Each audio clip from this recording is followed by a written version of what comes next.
Hello students, good afternoon.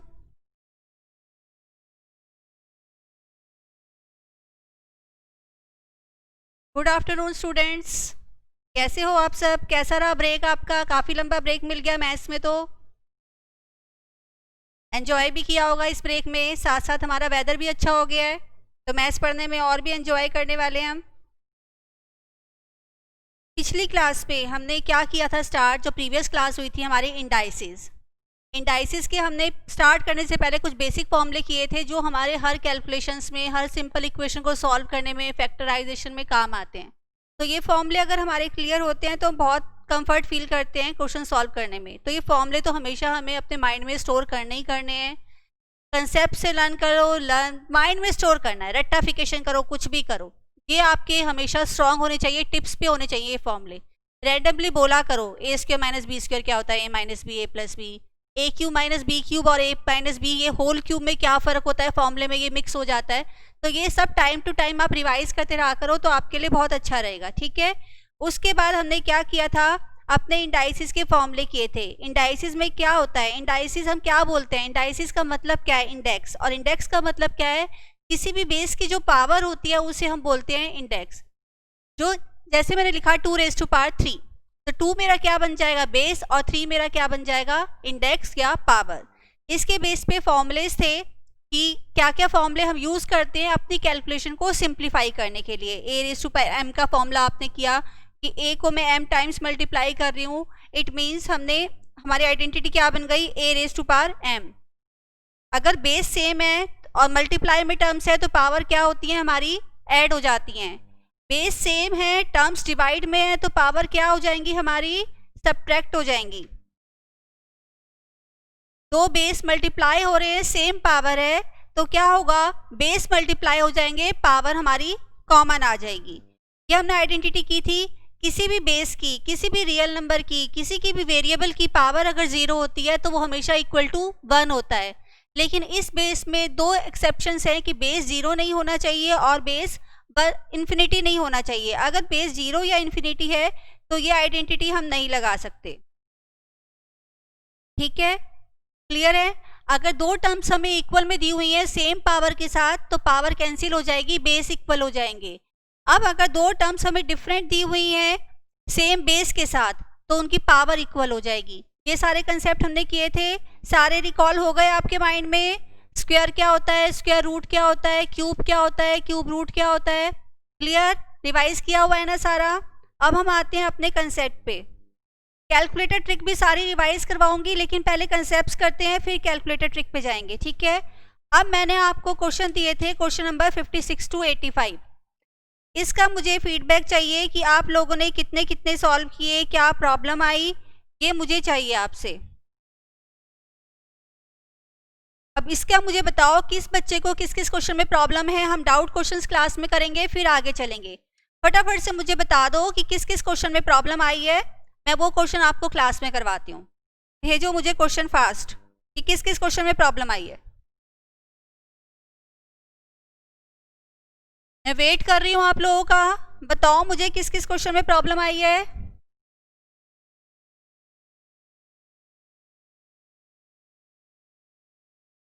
Fifty 56 to 85 मैंने आपको homework दिया था, बताओ मुझे किस किस क्वेश्चन में प्रॉब्लम है।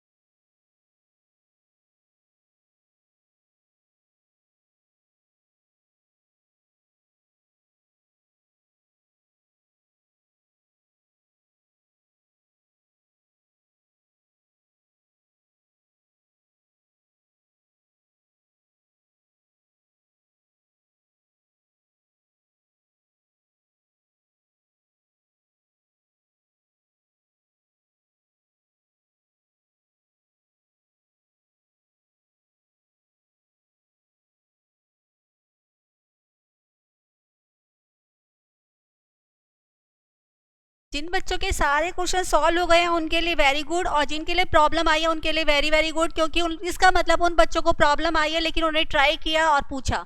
ये भी एक अच्छी बात है, जिनके सॉल्व हो गए उनके लिए तो बहुत ही अच्छी बात है। चैप्टर के पीछे जो एडिशनल क्वेश्चंस दिए हुए हैं उन्हें करना आप स्टार्ट कर दो। 2-3 चैप्टर या 1-2 चैप्टर करने के बाद हम एक डाउट सेशन रख लेंगे जिसमें सारे एडिशनल क्वेश्चंस के डाउट सॉल्व करते जाएंगे। ठीक है, अभी ये जो प्रॉब्लम क्वेश्चंस मेरे पास आए हैं पहले हम इन्हें फास्ट कर लेते हैं, फिर आगे चलेंगे। हम स्टार्ट करते हैं क्वेश्चन नंबर 63 से।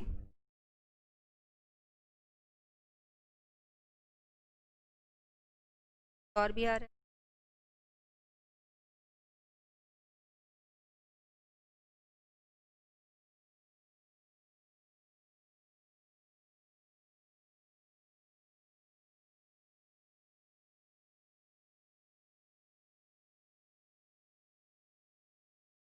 ठीक है जी, स्टार्ट करते हैं क्वेश्चन नंबर 63।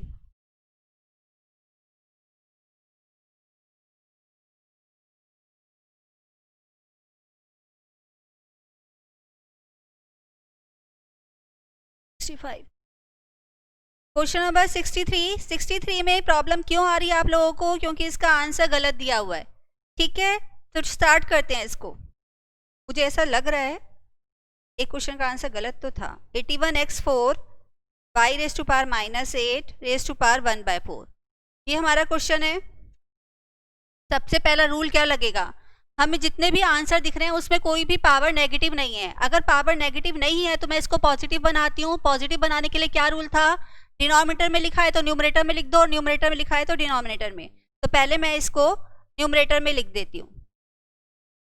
ठीक है, क्लियर। अब मुझे पावर 4 दी हुई है तो सबको मैं 4 पावर की टर्म्स में कन्वर्ट करती हूँ। अगर मैं 3 को 4 टाइम्स मल्टीप्लाई करती हूँ तो 81 आता है। x तो 4 दिया ही हुआ है, वाई स्क्वायर की पावर 4 कर देती हूँ तो 8 बन जाता है, पावर 1/4। सबकी पावर कॉमन दिख रही है तो मैं क्या करूँगी, कॉमन पावर को बाहर ले जाऊँगी और उसको सॉल्व करते हैं तो आंसर आ गया 3xy²।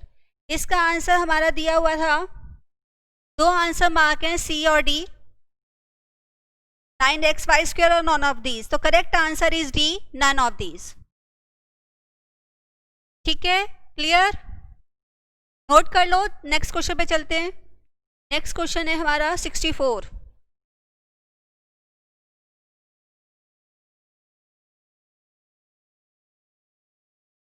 हो गया 64 क्वेश्चन मत पूछो यार, इतने इजी क्वेश्चन कैसे पूछ सकते हो?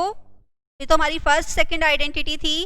क्वेश्चन दिया हुआ है हमें x raise to power a - b into x raise to power b - c into x raise to power c - a। कौन सी आइडेंटिटी लग रही है? बेस सेम है तो पावर और टर्म्स क्या है, मल्टीप्लाई में है। बेस सेम है और टर्म्स मल्टीप्लाई में है तो पावर्स क्या होती हैं, ऐड हो जाती हैं। ऐड कर दो सारी पावर, a से a कैंसिल, b से b कैंसिल, c से c cancel, x raise to power 0। किसी की पावर 0 हो जाती है तो आंसर क्या हो जाता है, 1।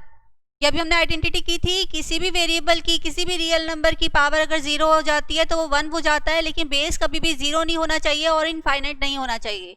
0 और इनफाइनाइट बेस है तो हम क्या लिखेंगे, इनडिटर्मिनेट। ये क्वेश्चन भी हो सकता है, कुछ भी क्वेश्चन बन सकता है। ये ऑप्शन भी होगा कि 0 की पावर 0 है तो आप क्या आंसर होगा इसका, तो हम क्या लिखेंगे, इनडिटर्मिनेट। ठीक है, इसको भी हम सॉल्व करते हैं। एल हॉस्पिटल रूल लगता है जब 0 रेज टू पावर 0 होती है, लेकिन वो बात का कंसेप्ट है, अभी हमें वहां पे नहीं जाना। अभी हम सिर्फ स्टार्टिंग का बेसिक मैथ्स की कैलकुलेशंस करते हैं। ठीक है, क्लियर 64। उसके बाद प्रॉब्लम क्वेश्चन आता है 65।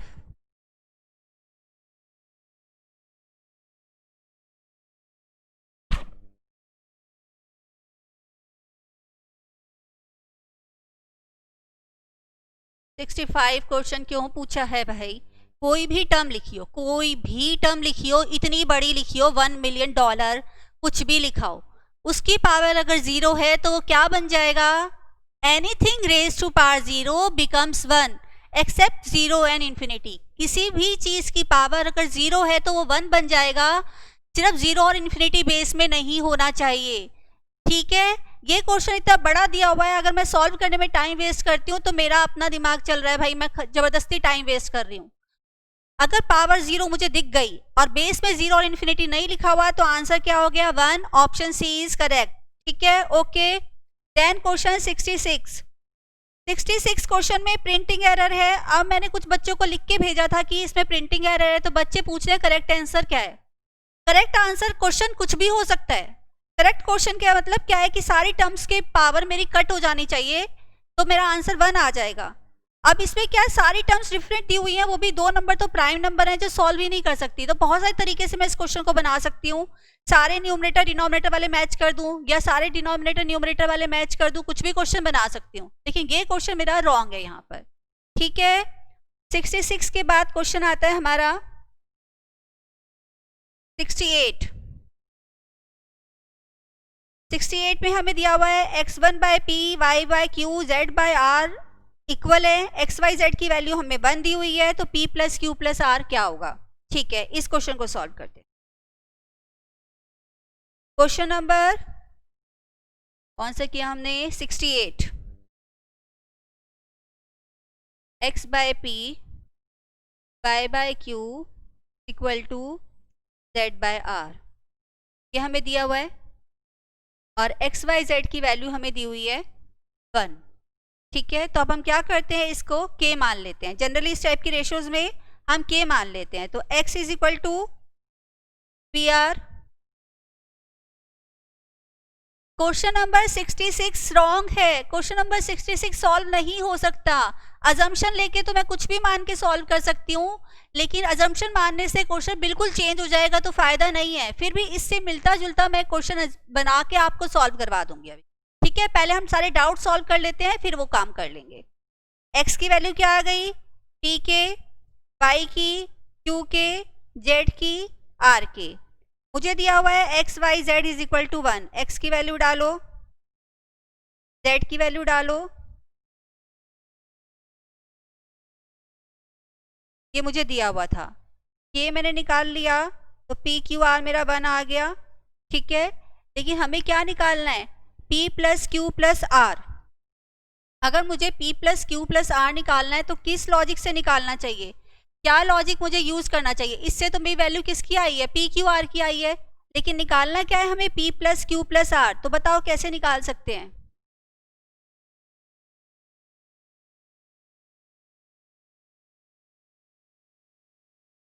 अगर मैं p की वैल्यू निकालती हूँ x बाय के, y की निकालती हूँ y बाय के, q की, r की निकालती हूँ z बाय के, फिर मैं अगर p plus Q plus R करती हूँ तो क्या आता है, x by K, y by K plus z by K equal to 1 by K common ले लिया, x plus Y plus Z. इसकी वैल्यू मुझे सॉल्व करनी है। अब इसकी वैल्यू हम कैसे सॉल्व करें, एक तरीका तो ये है कि मैं इसको एडेंडो टेक्निक लगा दूं इसमें। अगर मैं इसको एडेंडो टेक्निक लगाती हूँ तो क्या आता है, X plus Y plus Z is equal to P plus Q plus R. ये मेरी एडेंडो टेक्निक थी जो हमने प्रोपोर्शन में पढ़ी थी। इससे हम सॉल्व कर सकते हैं। और कैसे कर सकते हैं बताओ,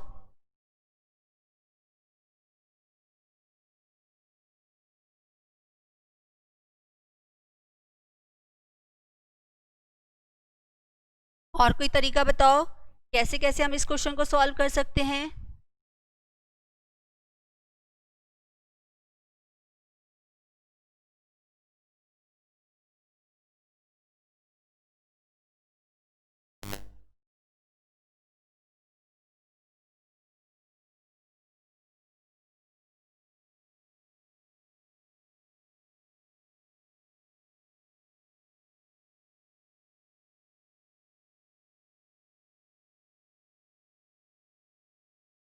क्वेश्चन का मेथड जो मेरे माइंड में फिलहाल आ रहा है, बहुत लॉन्ग मेथड जा रहा है, 10 मिनट के बाद इस क्वेश्चन को मैं करती हूँ। मैं इसका शॉर्टकट पे जाना चाहती हूँ।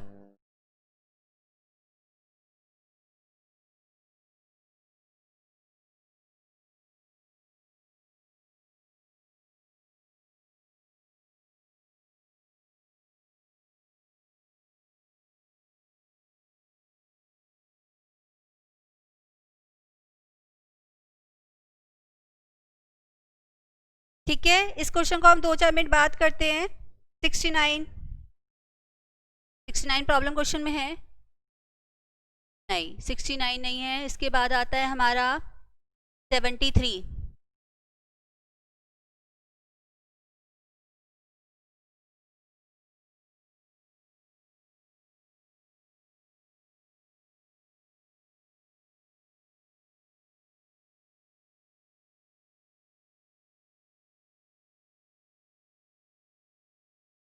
73 क्वेश्चन में अब हमें क्या दिख रहा है, टर्म्स दिख रही हैं। ये उस टाइप का ही क्वेश्चन है जैसे हमें 66 हम कर रहे थे। 73 क्वेश्चन, x प्लस वाई का पावर 2/3, x माइनस वाई की power 3/2, root x plus Y root x minus Y cube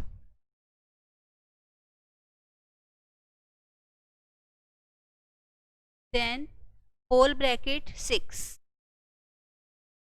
ये हमारा क्वेश्चन है, ठीक है। x plus Y raise to power 2/3, x minus Y raise to power 3/2, root x plus Y into root x minus Y cube then power 6। ये bracket कहाँ use हुआ,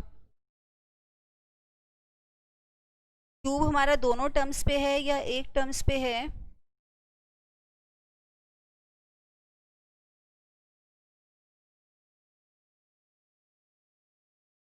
अगर हम ब्रैकेट देखते हैं तो क्यूब हमारा यहाँ नहीं है, क्यूब हमारा पूरे ब्रैकेट का आता है।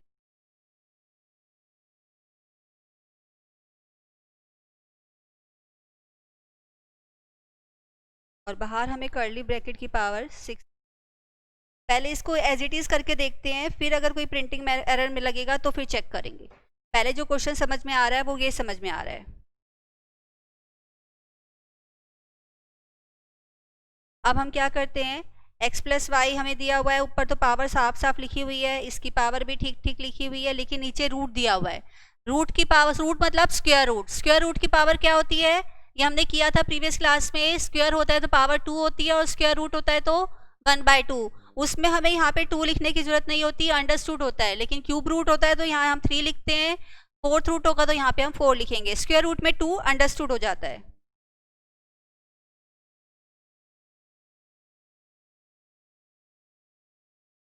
सिक्सटी 65 में बेस 0 नहीं है, पावर 0 है। पावर को कहते हैं हम, बेस तो इतनी बड़ी टर्म दी हुई है आपको, वो बेस है। जो पावर दी हुई है वो 0 है हमारी। किसी भी बेस की पावर अगर 0 हो जाती है तो वो 1 बन जाता है। बेस क्या होता है, 2 रेज़ टू पावर 4 दिया हुआ है तो 2 बेस है और 4 उसकी पावर है। बेस में हमें 0 और इन्फिनिटी नहीं चाहिए, तो 65 में बेस 0 नहीं है। बेस है 2p square Q cube divide में 3xy, ये बेस है और पावर 0 दिया हुआ है, ठीक है। अब इसमें हमने क्या लिखा, पावर 1/2, x माइनस वाई की पावर 1/2, इसकी पावर क्यूब और पूरे की पावर 6। अब डिवाइड में अगर टर्म्स दी हुई हो, सेम बेस है और टर्म अगर डिवाइड में दी हुई है तो हम क्या करेंगे, पावर को मल्टीप्लाई करते हैं। कब मल्टीप्लाई दिया होता तो क्या करते, ऐड। डिवाइड में दिया हुआ है तो क्या करोगे, सब्ट्रैक्ट। तो x प्लस वाई की power 2/3 minus 1/2, x minus Y की पावर 3/2 माइनस 1/2, पूरे का क्यूब और पूरे की पावर 6। 2/3 में से 1/2 माइनस करते हो तो 3/2 था इधर, हाँ। अब इसके लिए हमें क्या एलसीएम लेना पड़ेगा। अगर मैं यहाँ पे स्टेप लिखती जाऊंगी तो पूरी पूरी इक्वेशन बार बार लिखनी पड़ रही है, तो यहाँ पे हम अलग से एलसीएम ले लेते हैं। तो क्या हो गया, 3/6, 3/6 मतलब 1/2। यहाँ पे क्या आ गई, x प्लस वाई की पावर 1/2 और यहाँ x माइनस वाई की पावर 3/2 में से 1/2 माइनस करोगे तो 2/2 मतलब 1 हो गया। इस पूरे का क्यूब करना है और पूरे की पावर हमें 6 करनी है।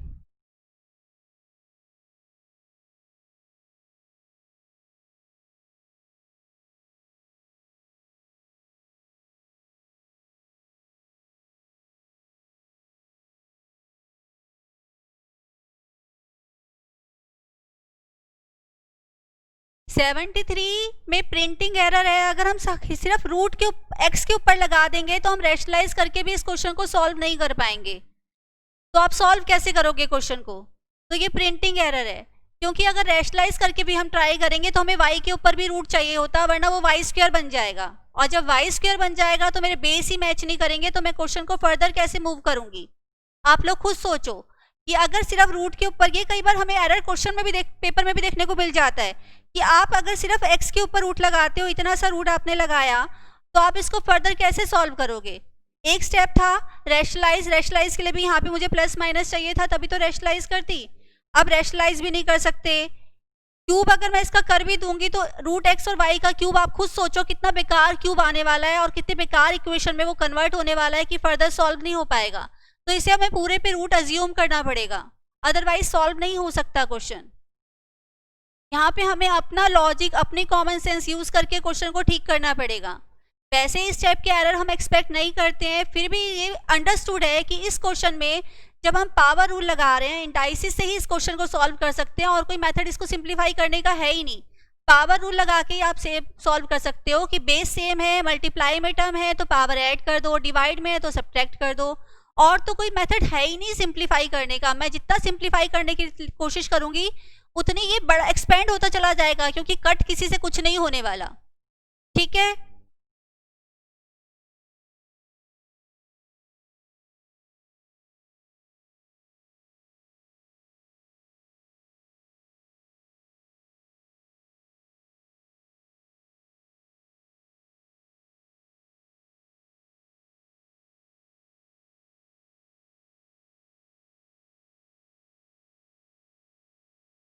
अब इसमें सिर्फ आपको क्या करना है, ये 3/2 बन जाएगा, ये 3 बन जाएगा और उसको 6 पावर से मल्टीप्लाई करके सिंप्लीफाई कर लोगे। पहले इतना नोट कर लो।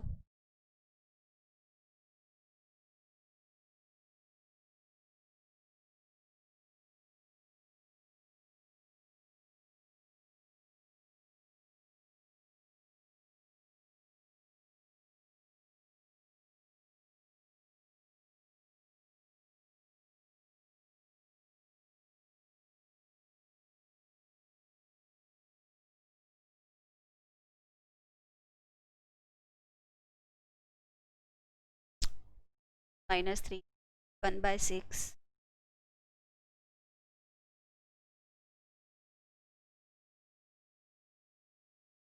2 -2 2/2 1।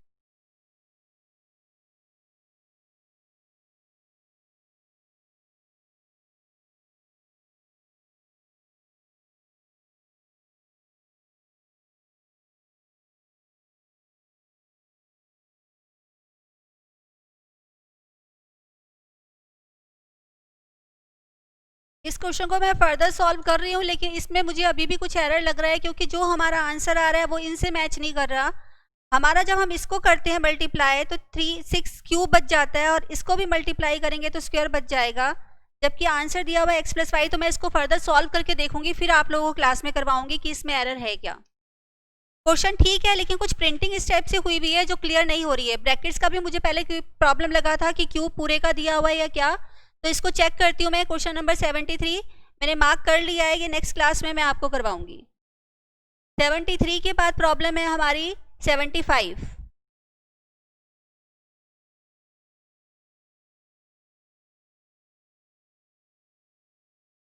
75 में हमें सिर्फ सिंप्लीफाई करना है। इसमें हमें क्या देखना है, बेस सबको सेम बनाने की कोशिश करनी है, क्योंकि इंडाइसिस में हम क्वेश्चन को इजीली तभी सॉल्व कर सकते हैं जब हम बेस सेम बना लें। बेस सेम बनाते जाएंगे तो हमारा क्वेश्चन अपने आप सॉल्व होता जाएगा, मूव होता जाएगा, क्योंकि हमें पावर रूल लगाना है। मल्टीप्लाई होगा तो प्लस कर देंगे और डिवाइड में होगा टर्म तो माइनस कर देंगे पावर्स को। बेस सेम होना चाहिए, ठीक है, क्योंकि अदरवाइज तो हम मल्टीप्लाई करके सॉल्व करते रहेंगे, डिवाइड करते रहेंगे, हमारा क्वेश्चन बहुत टाइम ले लेगा। चलिए, ये क्वेश्चन दिया हुआ है 2 * 1/2, 4 * 3/4, 8 * 5/6। ये हमें टर्म दी हुई है। उसके बाद हमें दिया हुआ है 16 * 7/8, 32 * 9/10। इतने पार्ट की पावर है हमारी 4 और पूरे की पावर है हमारी 3/25। अब इसको हमें कैसे करना चाहिए? सबसे छोटी टर्म देखो, सबसे छोटी टर्म क्या है, बेस। सबसे छोटा बेस, सारे बेस को कंपेयर करो, सबसे छोटा बेस क्या मिला, 2।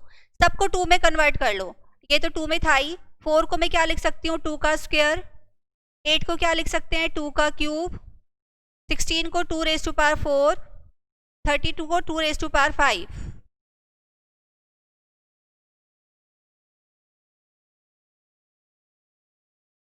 ठीक है, सबको 2 में कन्वर्ट कर लिया। जो कट हो सकते हैं, सिंप्लीफाई हो सकते हैं, उनको हम सिंप्लीफाई करते जा रहे हैं। अब क्या मिल गया, सबका बेस सेम और टर्म क्या हो रही है, मल्टीप्लाई हो रही हैं। तो मैं बेस पावर्स को क्या करूंगी, add. 1/2 plus 3/2 plus 5/2 plus 7/2 plus 1/2। इस पूरे की पावर 4 है और उस पूरे की पावर 3/25 है। वहां पे तो हम बाद में ही जाएंगे। अब इन सब पावर्स बेस सेम मिल गया और इजी हो गया। सिर्फ मुझे क्या करना है, न्यूमरेटर को प्लस करना है। बेस तो 2 ही रहने वाला है, एलसीएम एलसीएम कुछ नहीं लेना पड़ा, सिर्फ न्यूमरेटर को प्लस कर दो। 1 और 3 4। वैसे मैं इतनी कैलकुलेशन के लिए तो आपको एकदम से सजेस्ट नहीं करूंगी, आप कैलकुलेटर भी उठाओ क्योंकि आप आराम से कर सकते हो, फिर भी उठाना चाहते हो तो उठा सकते हो। 1 + 3 + 5 + 7 + 1 = 17। इसकी पावर हमने 4 कर दी, अभी पूरे की पावर हमें 3/25 करनी है। ठीक है, अब इसके जब मैं ऑप्शन देखती हूँ तो मुझे दिख रहा है fraction, integer, 1, none of these. एक आंसर मुझे 1 दिख रहा था, इसलिए मैं इतनी मेहनत भी करी मैंने, वरना मैं नहीं करती इतनी मेहनत। ठीक है, अब 1 आंसर कब आ सकता है, जब इसकी पावर 0 हो। और जब मैं इस स्टेप पे पहुंची थी तभी मुझे लग गया था कि पावर 0 तो नहीं होने वाली। ये मैंने सिर्फ इसलिए करवाया कि आपको सिंप्लीफिकेशन सिखा दूं, इससे आगे भी करके मैं टाइम वेस्ट कर सकती हूँ अपना भी और आपका भी, लेकिन मैंने सिर्फ ये सिंप्लीफिकेशन का प्रोसेस सिखाने के लिए आपको करवाया। अब जब पावर 0 पॉसिबल ही नहीं दिख रही, कुछ माइनस में है ही नहीं, इस स्टेप पे भी मुझे दिख गया था कि कुछ माइनस में है ही नहीं, तो पावर 0 बन ही नहीं सकती।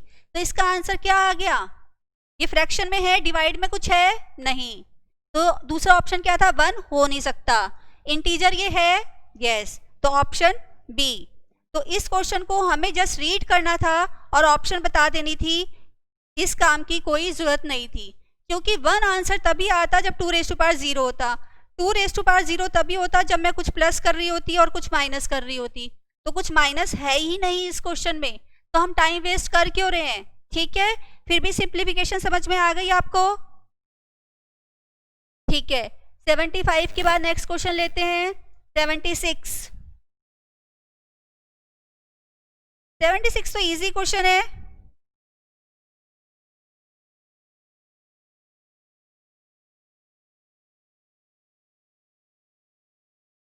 (76) 1 minus 1 minus 1 minus x square raised to power minus 1 raised to power minus 1 whole raised to power minus 1/2। ठीक है, इसमें क्या चेक हो रहा है कि आपको -1 पावर अच्छे से सॉल्व करनी आती है या नहीं, ये चेक हो रहा है। अब मुझे ये बताओ कि ये क्वेश्चन मैंने नोट करने का टाइम आपको नहीं दिया, क्यों नहीं दिया, क्योंकि इसमें कुछ हमने सॉल्व करना ही नहीं था, ये तो हमने टाइम वेस्ट किया है।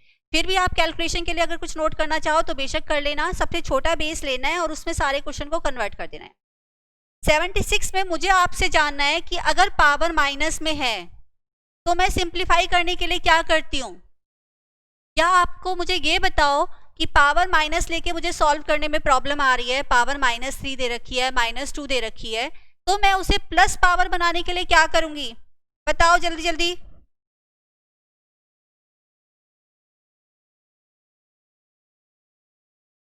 बताओ जल्दी।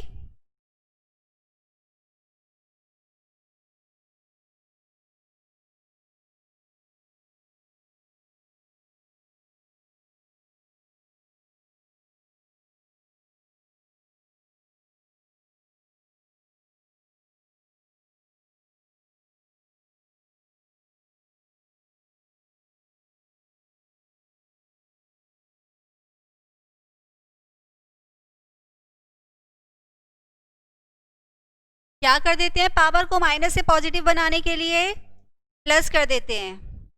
अच्छा, अब एक मेरे पास डाउट आ रहा है कि मैम 65 क्वेश्चन में तो लिखा हुआ है कि PQXY की वैल्यू हमारी इक्वल टू 0 है, तो मैं आपको यही बोलूँगी कि प्रिंटिंग एरर है, अदरवाइज तो ये क्वेश्चन पॉसिबल ही नहीं था। वहाँ पे नॉट इक्वल टू 0 का साइन बना लो, लेकिन अच्छा हुआ आपने कंसेप्ट पकड़ा, क्योंकि इसका मतलब आपको कंसेप्ट क्लियर है। अगर वो 0 हो जाते हैं तो बेस क्वेश्चन में हमारा 0 बन जाएगा, क्वेश्चन की कोई एग्जिस्टेंस ही नहीं रह जाएगी। तो उसको नॉट इक्वल टू 0 बना लो। ठीक है, क्वेश्चन में करेक्शन कर लो, नॉट इक्वल टू 0 बना लो, 1 आंसर तब भी पॉसिबल है। अगर वो कंडीशन में फॉलो करती हूँ तो आप ठीक हो, वो इनडिटर्मिनेट बन जाएगा, उसको मैं सॉल्व नहीं कर सकती। ठीक है, ये माइनस पावर थी, माइनस पावर को सॉल्व करने के लिए मैंने इसको प्लस में कन्वर्ट कर दिया। प्लस में कन्वर्ट करने के लिए हम न्यूमरेटर में है तो डिनोमिनेटर में लिख देते हैं और डिनोमिनेटर में है तो न्यूमरेटर में लिख देते हैं। ठीक है, अब इसको सॉल्व करते हैं। एलसीएम लेना पड़ेगा, 1 माइनस एक्स स्क्वायर माइनस 1। अभी मेरा ये ब्रैकेट में ही चलने वाला है, क्यों? क्योंकि इसकी पावर फिर -1 मुझे दी हुई है। 1 से 1 मेरा कैंसिल हो गया, तो क्या बन गया? 1 minus x square, 1 minus x square. यहाँ भी मेरा एक्स स्क्वायर दिया हुआ है, माइनस का बचा है। ठीक है,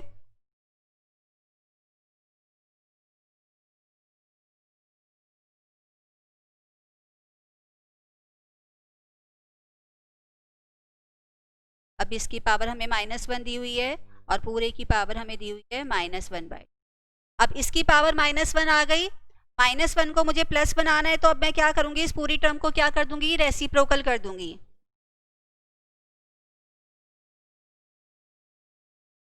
माइनस साइन साथ में लेके चलना, माइनस साइन को भूल गए तो गड़बड़ हो जाएगी। अब इस माइनस को मैंने सॉल्व कर दिया तो बाहर क्या रह गया? -1/2। इसको सॉल्व करने के लिए हम क्या एलसीएम लेंगे? इस माइनस और माइनस को मैं कैंसिल करके क्या साइन बना सकती हूँ? प्लस। ये माइनस माइनस मेरे क्या हो गए? कैंसिल हो गए और प्लस बन गए। ठीक है, अब हम दोबारा से एलसीएम लेते हैं, तो मेरा एलसीएम क्या आया? X square. तो एक्स स्क्वायर यहाँ 1 था क्योंकि +1 माइनस एक्स स्क्वायर, इसकी पावर दी हुई है -1/2। अगेन ये कैंसिल हो गया, 1/x स्क्वायर -1/2। अब मुझे 1/2 माइनस से फिर प्रॉब्लम हो रही है।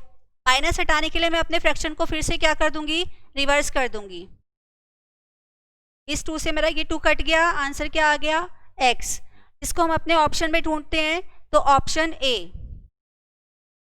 ठीक है, एक बार नोट करते करते दोबारा समझो और मैं दोबारा एक्सप्लेन भी कर दूंगी। एक बार आप नोट कर लो पहले और थोड़ा समझ समझ के करो।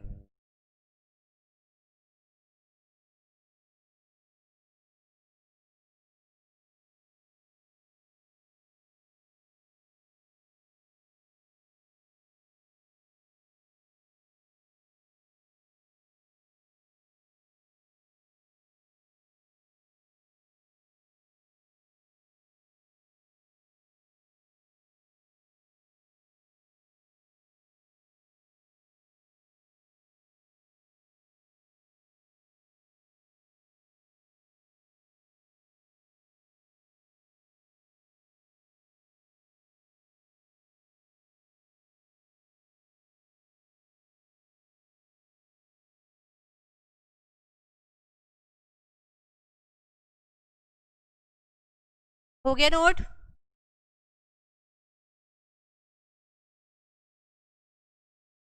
नेक्स्ट आउट आता है हमारा 78।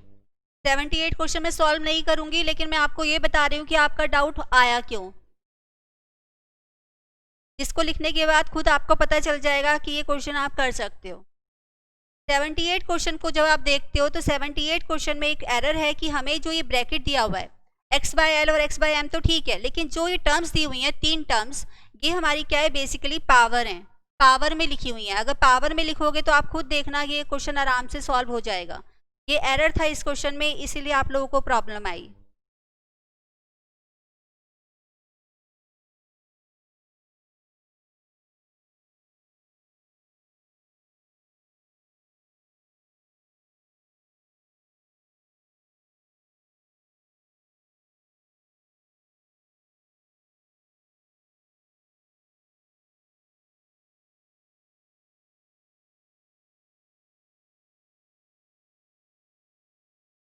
ठीक है, अब मैंने इस क्वेश्चन को ठीक करके लिख लिया। जो टर्म नीचे दे दी थी गलती से वो पावर में है। अभी क्या हुआ? ये बन गया, बेस सेम था, टर्म्स डिवाइड में थी, l-m लिख दिया और ये मुझे पावर पहले ही दी हुई है। यहाँ भी मैंने ऐसे किया, m-n और ये मुझे दिया हुआ है। तीसरे में भी हम ऐसे ही कर लेंगे। फिर ये जब मैं आइडेंटिटी देखती हूँ a - b a² + b² + ab, किसकी आइडेंटिटी बन गई? a³ - b³ की। ऐसे यहाँ मेरी आइडेंटिटी बन जाएगी m³ - n³ की। टर्म्स क्या है हमें मल्टीप्लाई में दी हुई है।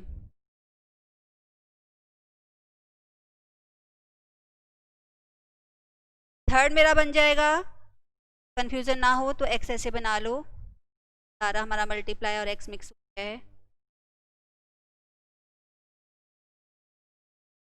थर्ड हमारा आ जाएगा N cube minus L cube.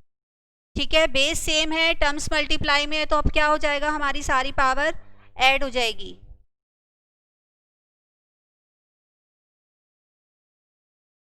सारी पावर क्या हो गई, कट हो गई, एक्स रेज टू पावर 0 और आंसर क्या आ गया 1। Option B is correct. ठीक है,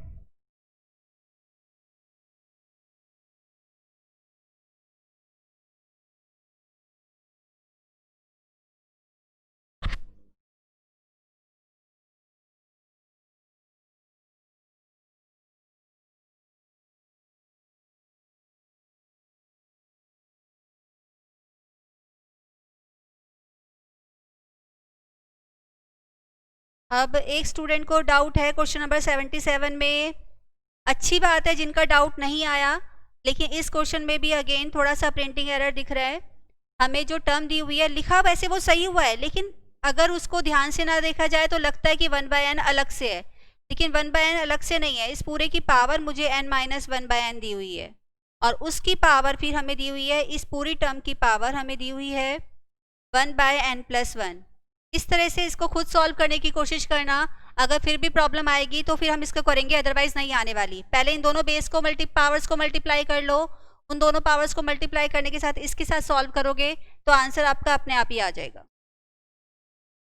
ठीक है, फिर भी 2 सेकंड में आपको दे रही हूँ, आप अभी ट्राई कर लो।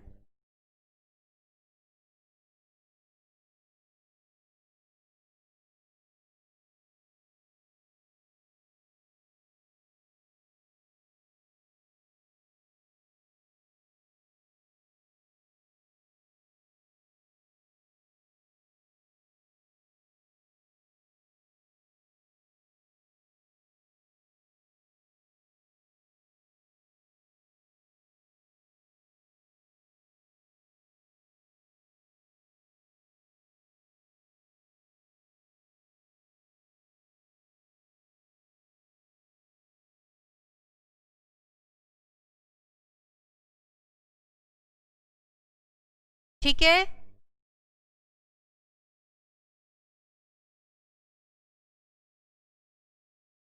नेक्स्ट डाउट है हमारा क्वेश्चन नंबर 80।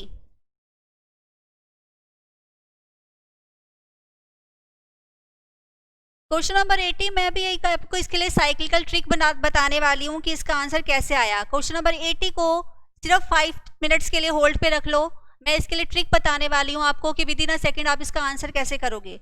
अदरवाइज मैं अभी आपको इसको करवाने लग गई तो बहुत टाइम वेस्ट होने वाला है। फिर भी बताती हूँ एक स्टेप कि अगर आपको लगता है कि आप ट्राई करना चाहते हो लॉन्ग कट से। न्यूमरेटर में हमें क्या दिख रहा है, बेस में a⁻m-1 और a⁻m-b ये दिख रहा है। तो मैं क्या करूंगी, a⁻m से इसे डिवाइड और मल्टीप्लाई कर दूंगी फर्स्ट टर्म को, सेकंड को भी ऐसे करूंगी और थर्ड को भी ऐसे करूंगी। तो ये क्वेश्चन देखना अपने आप ही सॉल्व हो जाएगा, लेकिन उसमें मेरा टाइम वेस्ट होने वाला है। मैं इसको शॉर्टकट से भी अभी बता दूंगी और लॉन्ग कट से भी। सिर्फ 5 मिनट्स अभी वेट कर लो। 80 के बाद 82,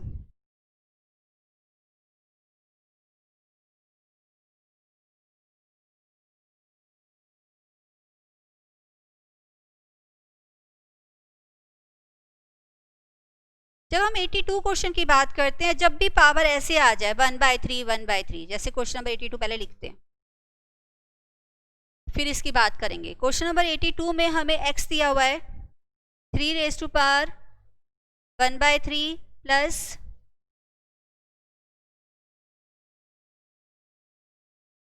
there is some printing error.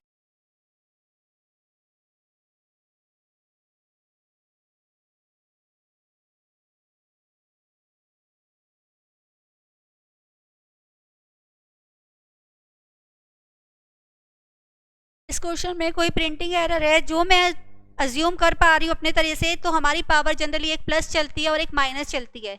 इसी कंसेप्ट को लेके सॉल्व करके देखते हैं, फिर आंसर नहीं आएगा तो कुछ और सोचेंगे। सॉरी। ठीक है, पहले इसी कंसेप्ट को लेके चलते हैं कि एक पावर प्लस है और एक माइनस है और बीच में हमें दिया हुआ है प्लस साइन।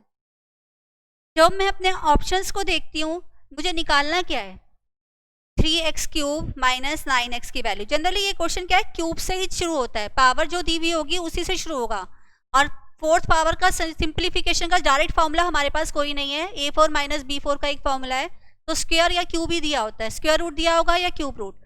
अब क्यूब दिया हुआ है और यहाँ पे क्यूब रूट दिया हुआ है, तो हम क्या करेंगे, पहले इसका क्यूब निकालते हैं। अब क्यूब निकालने के लिए यहाँ कौन सी आइडेंटिटी लगने वाली है, a plus B whole cube की। a plus B whole cube की आइडेंटिटी क्या थी, a cube plus B cube plus 3ab into a plus B, यही थी ना। ये आइडेंटिटी हम यहाँ पे यूज करेंगे। इस साइड तो हमने क्यूब कर लिया, यहाँ पे a cube plus B cube plus 3ab into a plus B. ठीक है, अब मुझे सिंप्लीफाई करना है तो मैं कम से कम सॉल्व करना चाहती हूँ। यहाँ पावर कट हो गई, 3 आ गया, यहाँ पावर कट हो गई, -1 आ गया, यहाँ पर बेस सेम है, पावर सब्ट्रैक्ट हो जाएंगी तो 0 बन जाएगा। ये पूरा पार्ट मुझे 1 दिख रहा है, मैं उसको सॉल्व नहीं कर रही, मुझे टाइम बचाना है, स्टेप बचाना है। ये 1 हो गया, 3 इंटू 1 क्या आया, 3, और ये क्या दिख रहा है मुझे, x। इसको और इसको कंपेयर करती हूँ तो सेम है, तो इसकी वैल्यू क्या थी, x। अब मुझे माइनस पावर से तो बहुत प्रॉब्लम है, माइनस पावर को हटाना है तो मैं क्या करती हूँ, डिवाइड में लिख देती हूँ। अब मुझे क्या एलसीएम लेना पड़ेगा, 3 मैंने एलसीएम ले लिया, 3 3 = 9 प्लस 1 प्लस 9x, और इस साइड मेरा क्या चल रहा है, x क्यूब, ये तो मेरा चल ही रहा है। अब इस 3 को मैं इधर ले आऊंगी, कौन से रूल से, कौन सा रूल होता है ये, क्रॉस मल्टीप्लीकेशन। जब इक्वल होता है तो क्रॉस प्रोडक्ट क्रॉस मल्टीप्लीकेशन का रूल लगता है, क्योंकि इसके equal 3x cube is equal to 10 plus 9x। ठीक है, हमें वैल्यू निकाली थी 3x क्यूब माइनस 9x की, तो 9x को हमने क्या किया, इस साइड शिफ्ट कर दिया और सॉल्व कर लिया। अब इसका ऑप्शन देखते हैं, करेक्ट ऑप्शन तो हमारा जाता है बी। ठीक है, नोट कर लो, क्वेश्चन में ये करेक्शन कर लो। सेम पावर के साथ अगर क्वेश्चन होता तो क्वेश्चन में कुछ बचता ही नहीं करने के लिए, इतना आंसर आ जाता, तो वो तो आंसर दिया ही नहीं हुआ, और इतना इजी क्वेश्चन हमें देने भी नहीं वाले, तो इसलिए वो क्वेश्चन में प्रिंटिंग एरर है। थोड़ा सा हमें, कई बार वैसे होता नहीं है इतना ज़्यादा एरर, लेकिन अगर मिल रहा है तो हमें थोड़ा सा अपने नॉलेज को यूज़ करना पड़ेगा। ठीक है, नोट कर लो 82।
हो गया नोट।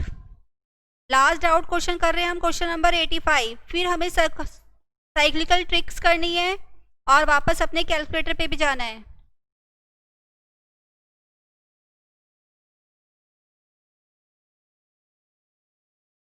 Question number 85।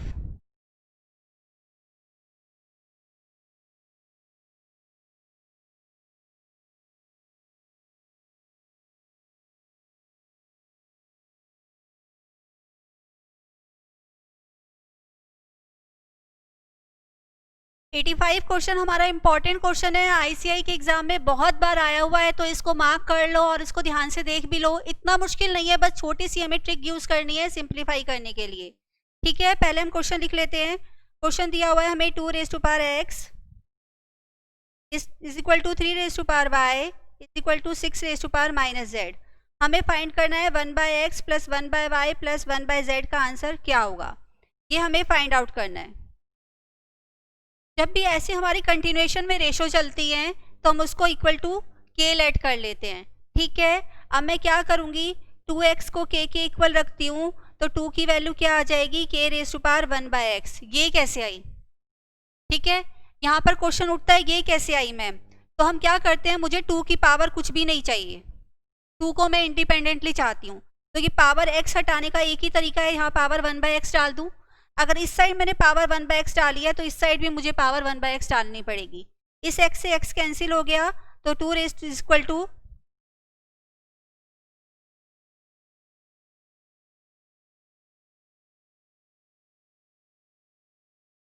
2 की वैल्यू आ गई, ठीक है। इसी पैटर्न को फॉलो करके हम 3 की वैल्यू निकाल सकते हैं। अब तो आप शॉर्टकट में लिख सकते हो 3 is equal to k raise to power 1/y, ठीक है। ऐसे ही मैं 6 की वैल्यू निकाल सकती हूँ, 6 minus Z is equal to k, तो 6 is equal to k raise to power 1/z। ये मैंने 3 वैल्यू निकाल ली, 2, 3 और 6 की। अब इनका क्या करेंगे, तीनों की वैल्यू निकाल ली। अब मैं मैथ्स का रूल लगाती हूँ कि 2 इंटू 3 6 होता है, ठीक है। लेकिन आंसर तो मुझे एक्स वाई जेड की टर्म्स में चाहिए, तो मैं ये सारे k की टर्म्स की वैल्यूज़ यहाँ सब्सटीट्यूट कर दूंगी।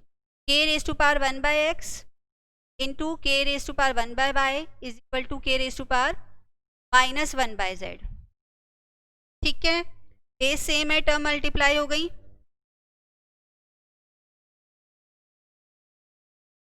अगर बेस सेम होता है इक्वालिटी में तो बेस क्या होता है, कैंसिल हो जाता है। पावर सेम होती है तो पावर कैंसिल हो जाती है। यहाँ मुझे क्या दिख रहा है, मेरा बेस सेम दिख रहा है, तो बेस कैंसिल हो गया और हमें क्या आइडेंटिटी मिल गई कि 1/x plus 1/y is equal to 1/-z, ये मिल गई। अब मैं क्या कर सकती हूँ, z को इस साइड पे ले आऊँगी, क्योंकि जो मेरा क्वेश्चन था वो ये मांग रहा था कि x y z सब एक जगह होने चाहिए। जब मैं z को इस साइड ले आई तो आंसर क्या आ गया, 0। अब 0 को अगर मैं अपने ऑप्शंस में देखती हूँ तो कौन से ऑप्शन पे जाता है, option B. Option B is correct option, ठीक है। नोट करो, फिर हम आगे चलते हैं, अपना नया साइकिल का ऑप्शन साइक्लिकल ऑर्डर्स पढ़ते हैं, जिसमें हम शॉर्टकट में अपने लॉन्ग क्वेश्चंस को सॉल्व कर पाएंगे।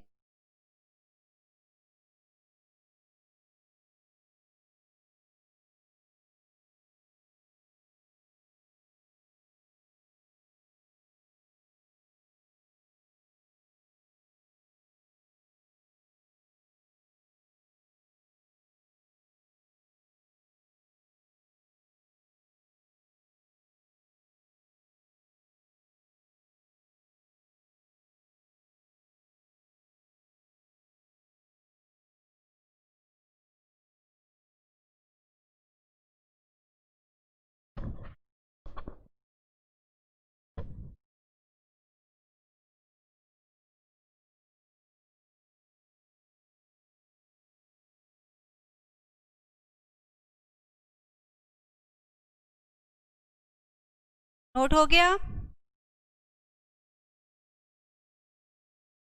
अब हम कर रहे हैं साइक्लिकल ऑर्डर ट्रिक्स। अभी हमारा फर्स्ट चैप्टर का फर्स्ट यूनिट चल रहा है, उसका थर्ड पार्ट चल रहा है, तो मैं ये चाहती हूँ आप अलग से एक स्पाइरल नोटबुक बनाओ, जिसमें सारे कंसेप्ट, सिर्फ कंसेप्ट नोट करते जाओ, और जिस कंसेप्ट में आपको लगे कि आपको डाउट्स है या कंफ्यूजन है उसका एक एग्जाम्पल उसके साथ नोट कर लो। अदरवाइज उस नोटबुक में और कुछ भी नहीं होना चाहिए, तो हमें रिवाइज करना, उस कंसेप्ट को ढूंढना इजी हो जाएगा। अदरवाइज जब हम आगे के क्वेश्चंस करेंगे, एडिशनल क्वेश्चंस पे आप करोगे, तो आपको ढूंढना पड़ेगा कि कौन सा कंसेप्ट अप्लाई करूं, तो आपके लिए बहुत अच्छा रहेगा, बहुत यूजफुल रहेगा। और अभी हमने इतने ज़्यादा कंसेप्ट नहीं किए कि आपको दिक्कत आए, तो बेटर है कि आप एक अलग से नोटबुक बनाओ और उसमें सारे कंसेप्ट, सारे formulas, identities, shortcut tricks, calculator tricks note करते जाओ। कैलकुलेटर ट्रिक्स के लिए तो लास्ट के 10-15 पेज छोड़ देना, उस पर नोट करना एक जगह, क्योंकि वो तो थ्रू आउट द सिलेबस हमारे काम आने वाले हैं। जब स्टेट्स पे जाएंगे तब तो बहुत ही काम आने वाले हैं, ठीक है। अब हम कर रहे हैं साइक्लिकल ऑर्डर ट्रिक्स। ये ट्रिक्स क्या है कि अगर हमारा क्वेश्चन इन पैटर्न को फॉलो कर रहा है तो सीधा हमें आंसर लिखना है, सॉल्व करने की कोई नीड नहीं है। आप कहोगे तो मैं किसी भी एक आइडेंटिटी को सॉल्व करके भी बता दूंगी, लेकिन हमें इनको एज एन आइडेंटिटी यूज करना है। ये ट्रिक्स है हमारी जो बहुत मुश्किल से बहुत डेवलप कर की गई है, जिससे हमारा टाइम सेव हो जाए और बच्चा डायरेक्टली इन्हें अप्लाई कर पाए। दो फायदे होते हैं, टाइम सेव होता है और आंसर रॉन्ग नहीं होता, ठीक है। Cyclical order tricks.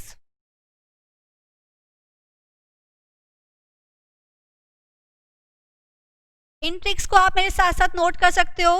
नोट करने के बाद एक बार थोड़ा सा एक्सप्लेन भी मैं कर दूंगी, लेकिन आप इनको नोट कर सकते हो क्योंकि एज अ ट्रिक मैं अभी इन्हें लिखवा रही हूँ।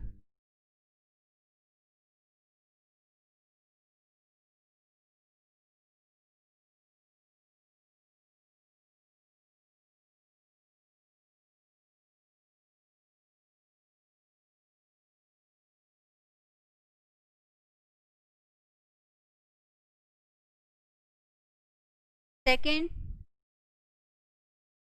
पैटर्न देखो क्या बन रहा है, ए लिखा था तो बी माइनस सी लिखा, बी लिखा है तो सी माइनस ए, क्योंकि हमारी सीक्वेंस क्या चल रही है, ए बी सी। ए के बाद बी सी आएगा, बी के बाद सी ए आएगा, सी लिखा है तो सी के बाद क्या आएगा, ए। तो इनका आंसर जीरो ही होगा, कुछ और होगा ही नहीं। यहाँ पे क्या था, अगर मैं इसको सिंप्लीफाई भी करने लगती तो ए से बी, सी से सी कट गया, आंसर जीरो ही तो आ रहा है। लेकिन मैं इतना भी टाइम क्यों लगाऊं, इतना टाइम भी नहीं लगाना। जिनका मैं डायरेक्ट आंसर देके टाइम सेव कर सकती हूँ, मैं टाइम सेव करने की कोशिश करूंगी।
ये हमारी आइडेंटिटी है, साइक्लिकल ऑर्डर ट्रिक्स, जिसका आंसर हमेशा जीरो आता है। आपको टाइम वेस्ट करने की जरूरत नहीं है।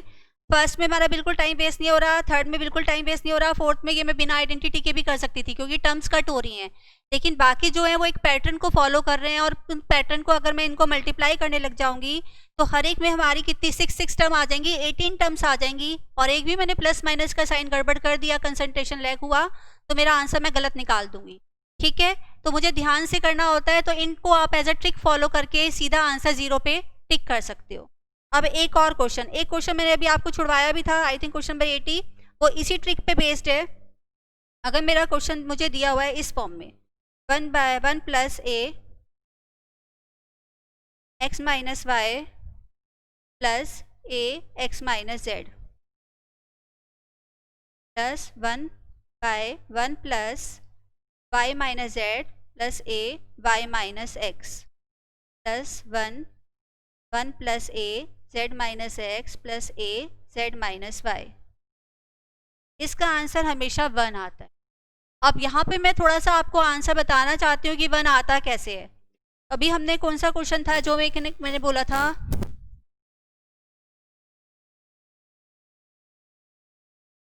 Question number 80। अगर आप क्वेश्चन नंबर 80 को देखते हो तो यही पैटर्न देखने को मिल रहा है हमें, सेम पैटर्न है। आंसर मुझे एडवांस में मिला है कि इसका आंसर 1 होने वाला है। आंसर मुझे पता चल गया कि इसका आंसर 1 है शॉर्टकट ट्रिक से। लेकिन अब ये आएगा कैसे आंसर, मुझे ये जानना है। ठीक है, मुझे ये पता लगाना है कि ये आंसर आएगा कैसे। तो मैं क्या करूंगी, ए की पावर एक्स यहाँ पे मुझे दिख रहा है कॉमन, कि ए की पावर एक्स दिया हुआ है,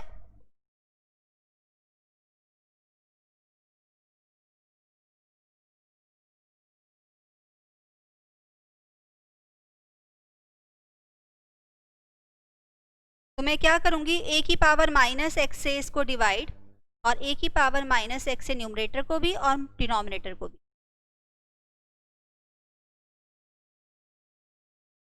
ठीक है, यहाँ पर क्या दिख रहा था y, तो a माइनस वाई से, यहाँ पे a माइनस जेड से। ठीक है, ऐसे सॉल्व कर लेंगे। मैं एक पार्ट कर रही हूँ, सारे नहीं कर रही, और आप खुद देखो कितना टाइम वेस्ट हो रहा है इसमें हमारा। a माइनस एक्स से मल्टीप्लाई करूंगी तो a माइनस एक्स ही आएगा, 1 से मल्टीप्लाई किया है। इससे मल्टीप्लाई करूंगी तो क्या होगा, minus x plus x cut जाएगा, क्या बच जाएगा, a माइनस वाई, यहाँ क्या बच जाएगा, a माइनस जेड।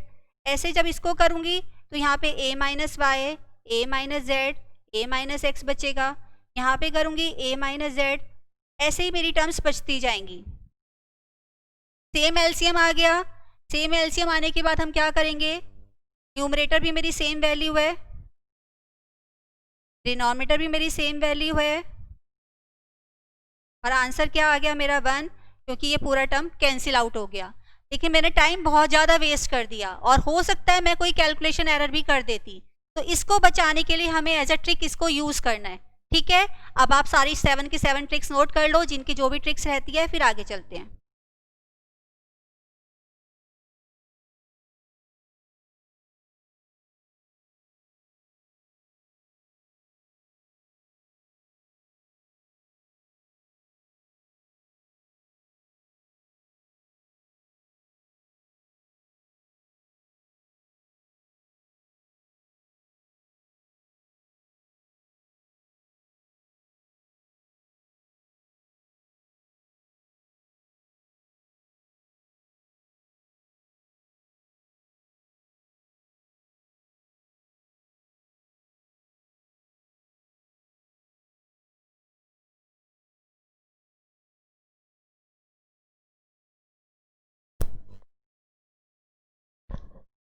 सेवन की 7 ट्रिक्स नोट हो गई।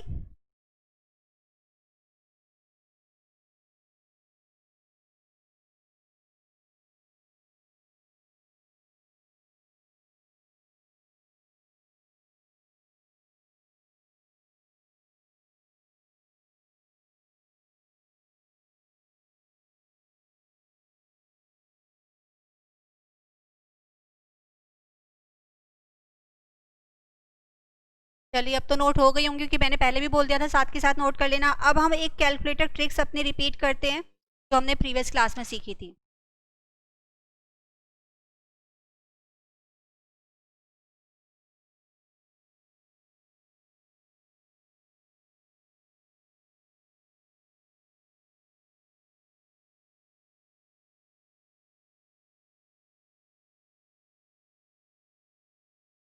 इसमें हमने क्या सीखा था, अगर मुझे सपोज 2 रेज़ टू पावर 5 निकालना है तो कैसे निकालते थे, 2 प्रेस किया, इनटू करा, और अब मैं कितनी बार प्रेस करूंगी, n-1, जितनी टर्म पावर होती थी उससे एक बार कम, 4 टाइम्स, 2 इंटू इक्वल, एक बार दबा दिया मैंने, कितनी बार और दबाऊंगी, 3 टाइम्स, 1 2 3, आंसर आ गया मेरा 32। अगर मुझे 2 रेज़ टू पावर 5 चाहिए तो यहाँ क्या आप लिखा होना चाहिए, 6। इसका मतलब मैंने पूरी की पूरी अपनी पावर को सही सॉल्व किया है।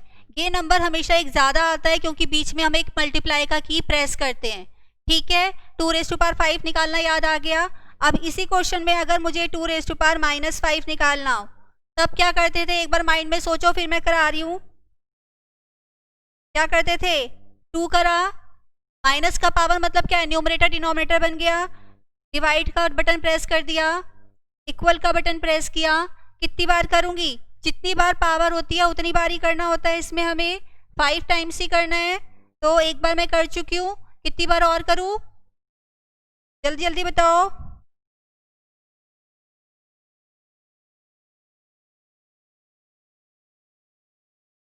ठीक है, ये ठीक है, हमेशा एक ज़्यादा आना चाहिए ना। वो कब आता है, जब मुझे m-1 करना था, अब तो m ही करना है, तो आंसर क्या हो गया, 0.03125। ठीक है, क्लियर। अब हमें मिसलेनियस क्वेश्चंस पे इसको सॉल्व करना है। एक एग्जांपल लेती हूँ मैं, 5 का cube into 8 raise to power 5 into 6 raise to power 4। इस क्वेश्चन को मुझे सॉल्व करना है बिना पेन को यूज़ किए। ये नहीं है कि पहले मैं 5 का क्यूब सॉल्व करने लग रही हूँ, फिर 8 की पावर 5 सॉल्व करके लिख रही हूँ, फिर 6 रेज़ टू पावर 4 सॉल्व करके लिख रही हूँ, फिर उनको मल्टीप्लाई कर रही हूँ, फिर यहाँ लिख रही हूँ, फिर क्रॉस चेक भी कर रही हूँ। तो इतना टाइम वेस्ट नहीं करना, इसको मुझे बिना पेन उठाए सॉल्व करना है। तो मैं कैसे करूँगी, पहले मैंने 5 का क्यूब किया, 5 इंटू इक्वल, कितने हो गए, 2 हो गए। कितनी बार करना था, 3 टाइम्स करना था, 3 टाइम्स करना था, तो यहाँ एक पावर ज़्यादा आनी चाहिए, 4 आ रही है, मतलब सही किया है। अब मुझे इसको लिखना नहीं है, ठीक है, मैं पेन नहीं यूज़ करना चाहती तो मैं इसको अपनी मेमोरी में डाल देती हूँ। M+ मैंने प्रेस कर दिया और अपने कैलकुलेटर को दोबारा से रीस्टार्ट कर दिया। अब सेकंड पार्ट पे जाती हूँ। 8 रेज़ टू पावर 5 है तो 8 इंटू इक्वल का बटन कितनी बार जाएगा? 4 टाइम्स। 1 2 3 4। पावर भी मैच कर सकती हूँ, 5 और 6 आ गया। लेकिन इस आंसर को मुझे पहले वाले आंसर के साथ मल्टीप्लाई करना है, तो मैंने क्या किया, मल्टीप्लाई बटन दबाया और MRC करा। अगर मैंने MRC एक बार करूंगी तो ये M मेरी मेमोरी से हटेगा नहीं, अगली बार मुझे प्रॉब्लम करने वाला है। तो एक बार और MRC दबाया, मेरी मेमोरी से चला गया, फर्दर मेरे क्वेश्चन में ये नहीं आएगा। और इक्वल टू, ये मेरा पार्ट हो गया दो चीज़ों का, यहाँ तक का ये आंसर आया मेरा। लेकिन मेरा क्वेश्चन अभी आगे चल रहा है, मुझे इसे स्टोर करके रखना है, लिखना नहीं है।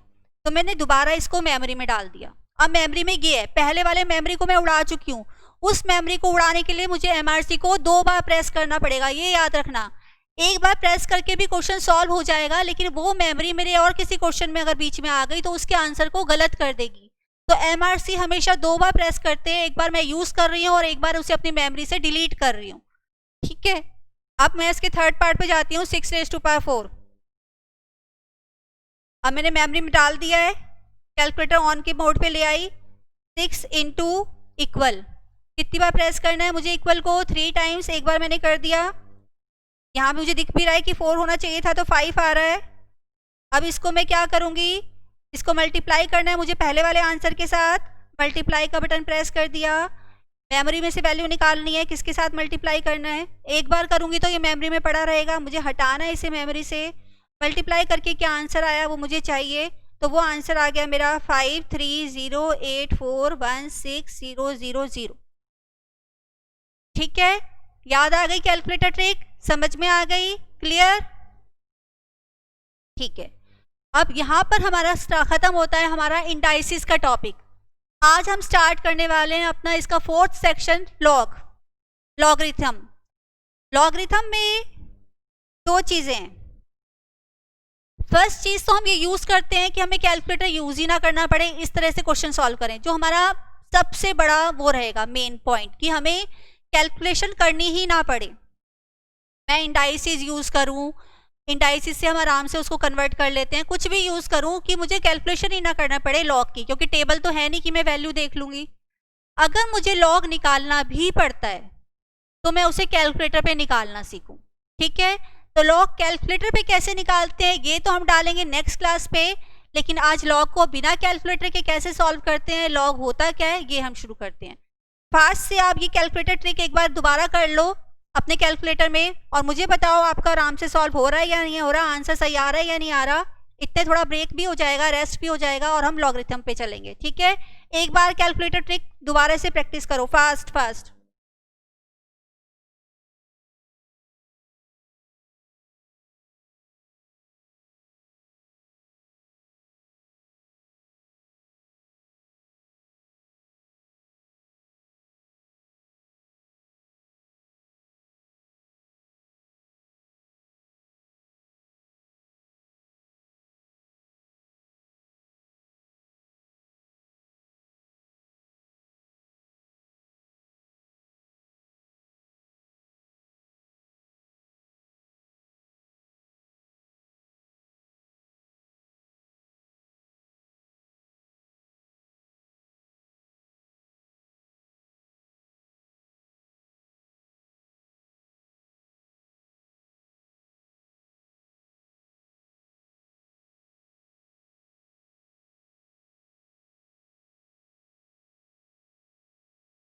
कर लिया, चले एक और मुझे ट्रिक अभी याद आई है, वो और रह गई, वो और करवा देती हूँ तो आपके लिए क्वेश्चन करना बहुत इजी हो जाएगा। शॉर्ट ट्रिक बहुत शॉर्ट है, जबकि इसकी कैलकुलेशन करने लगते हैं तो बहुत लेंथी हो जाती है इस टाइप के क्वेश्चंस की कैलकुलेशन, तो आपके लिए बहुत यूजफुल होने वाली है।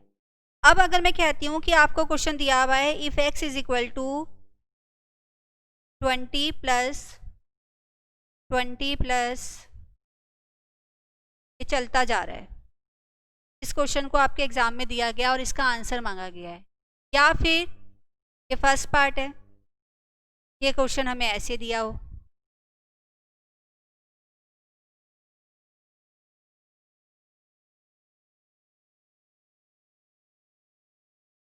अगेन ये क्वेश्चन मुझे ऐसे दिया हो,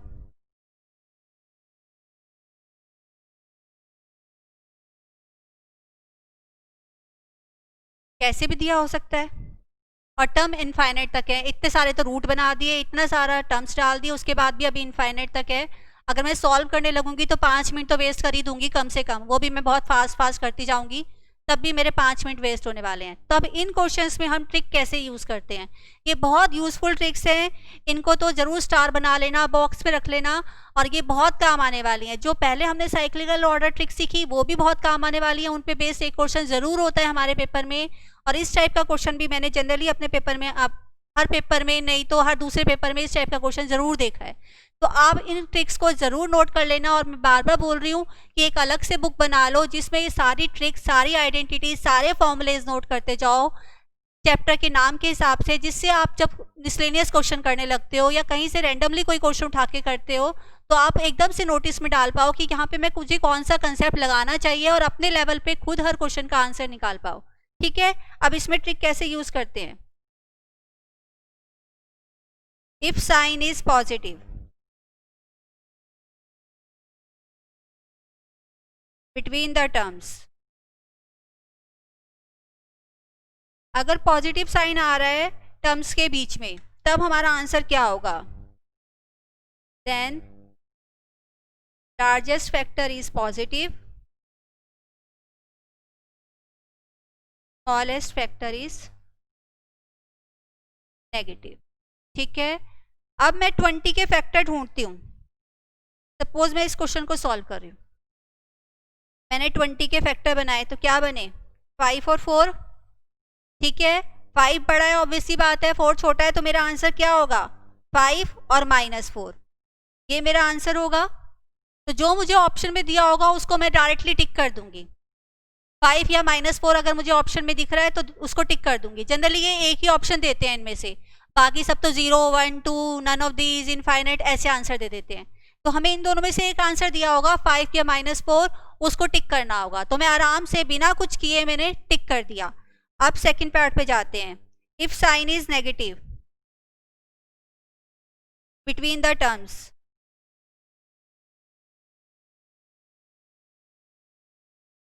अब प्लस से नेगेटिव हो गया तो मेरा आंसर भी रिवर्स हो जाएगा। लार्जेस्ट फैक्टर इज पॉजिटिव और smallest, largest factor is negative and smallest factor is positive.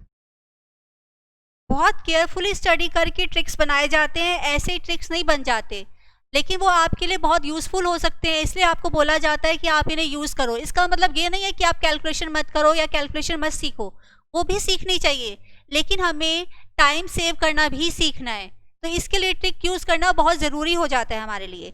अब इसी में आंसर क्या हो जाएगा, 20 के फैक्टर बनाए हमने 5 और 4, इसमें आंसर होगा हमारा -5 और +4। ठीक है, क्लियर। अब अगर नेगेटिव हो, if sign is multiplication between the terms,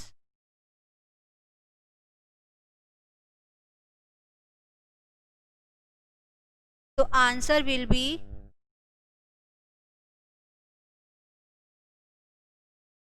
0, या तो 0 आंसर आएगा और सेम नंबर जो हमारा क्वेश्चन में यूज हो रहा है। मतलब आंसर क्या होगा, आंसर इज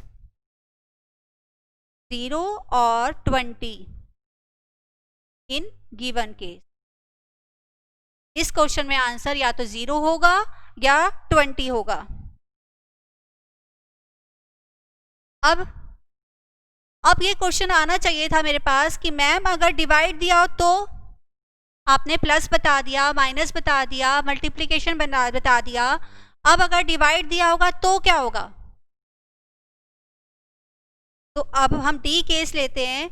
अगर टर्म मुझे दी हूँ x इज इक्वल टू 1/20 इस तरह से, if sign is divide between the terms, terms हमारी फ्रैक्शन में चल रही हैं, डिवाइड में चल रही हैं, तो the answer is cube root of number. जो नंबर दिया हुआ है 8 दिया हुआ है, तो आंसर क्या होगा 2, क्यूब रूट ऑफ नंबर। ये हमारी शॉर्टकट ट्रिक्स हैं, ये बहुत यूजफुल हैं, बहुत ज़रूरी हैं आपके लिए। पहले इन्हें नोट कर लो, फिर आगे चलते हैं।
ठीक है, नोट हो गया। अगर पॉजिटिव होगा तो लार्जेस्ट नंबर पॉजिटिव होगा, largest factor smallest factor negative होगा। अगर नेगेटिव साइन चल रहा है टर्म्स के बीच में तो लार्जेस्ट फैक्टर नेगेटिव होगा और स्मॉलेस्ट फैक्टर पॉजिटिव होगा। अगर मल्टीप्लिकेशन का साइन है तो आंसर या तो 0 होगा या फिर सेम नंबर होगा, जो भी हमारे केस में नंबर सिचुएशन में या क्वेश्चन में दिया होगा। और डिवीजन का टर्म आ रहा है तो cube root of a number. ठीक है, आज हमने पुराने कंसेप्ट पे बेस्ड क्वेश्चन किए, डाउट क्वेश्चंस किए और कुछ शॉर्टकट ट्रिक्स भी सीखी जो हमारे फ्यूचर्स में या हमारे और क्वेश्चंस में, मिसलेनियस क्वेश्चंस में, एडिशनल क्वेश्चंस में काम आने वाली है। इसके ऊपर बेस्ड आप क्वेश्चन कर सकते हो। एडिशनल क्वेश्चन आप अपने अपने नंबर पे स्टार्ट कर दो, अपने लेवल पे करना 1 1 10 ऑनवर्ड्स, क्योंकि 1 1 10 तक हमारे क्वेश्चन लॉगरिथमिक बेस्ड है जो हम करने वाले हैं। ठीक है, अब हम इसके फर्स्ट चैप्टर के लास्ट पार्ट पे आ जाते हैं, लॉगरिथम। लॉगरिथम और इंडाइसिस आपस में एक दूसरे से जुड़े हुए हैं। किसी भी इंडाइसिस को मैं लॉग में कन्वर्ट कर सकती हूँ अगर उसकी पावर बहुत ज़्यादा है, या फिर मैं लॉग को सिंप्लीफाई करके इंडेक्स फॉर्म में लिख सकती हूँ कि मेरा कुछ लग रहा है क्वेश्चन बहुत छोटा है, इंडेक्स से तो बहुत जल्दी हो जाएगा।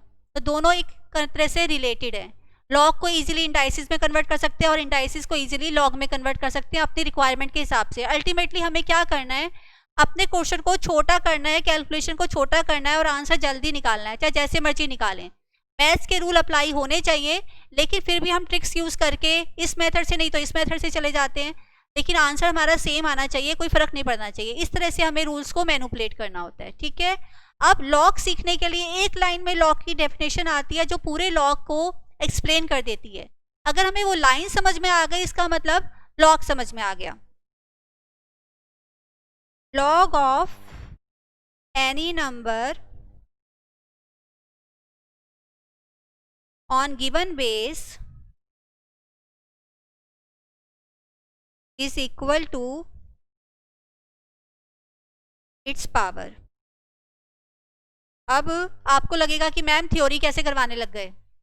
मैं थ्योरी नहीं करवा रही हूँ, लेकिन इस पूरी डेफिनेशन में ही लॉग बचा हुआ है। लॉग सारा यही है, इसके अलावा लॉग में और कुछ है ही नहीं। जैसे मैं क्या कहती हूँ आपसे,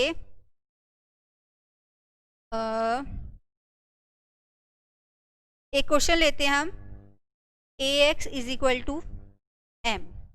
ठीक है, a मैंने क्या पढ़ा है अभी तक, मेरा बेस है, x क्या है, इंडेक्स है या पावर है, और m वो नंबर है जो मुझे चाहिए, जो मेरा आंसर है। ठीक है, क्लियर हो गया। a मेरा बेस है, x पावर है और m वो नंबर है। अब मुझे लग रहा है कि a की पावर मुझे दी हुई है 20,000 और उसका आंसर मुझसे मांगा गया है। मैं कैसे आंसर निकालूं 20,000? तो कैलकुलेटर भी ई दिखा देगा, एरर आ गया, सॉल्व नहीं करेगा। तो मैं इसको लॉग में कन्वर्ट करना चाहती हूँ। अब इसको लॉग में कन्वर्ट करने के लिए मैं इसकी डेफिनेशन पे जाती हूँ। Log of any number, log of any number, number क्या है मेरा m, with given base, base क्या था a, is equal to its power, power क्या है x। ठीक है, तो सिंपल जो लिखा हुआ था a cube is equal to 20 दिया हुआ है। ठीक है, ये एक इंडेक्स का मैंने एग्जांपल ले लिया। इसको मुझे लॉग में कन्वर्ट करना है, तो कैसे करूंगी, log 20 given base is equal to power. तो लॉग को इंडेक्स में हम आराम से कन्वर्ट कर सकते हैं और इंडेक्स से इंडाइसिस को हम लॉग में आराम से कन्वर्ट कर सकते हैं। और ये जो पूरी डेफिनेशन है ये लॉग के पूरे कंसेप्ट को होल्ड करती है। Log of any number on given base is equal to its power.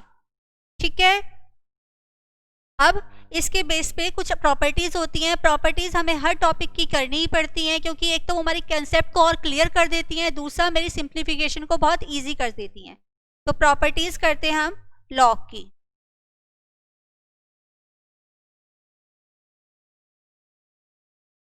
इतना पहले बेसिक का नोट कर लो।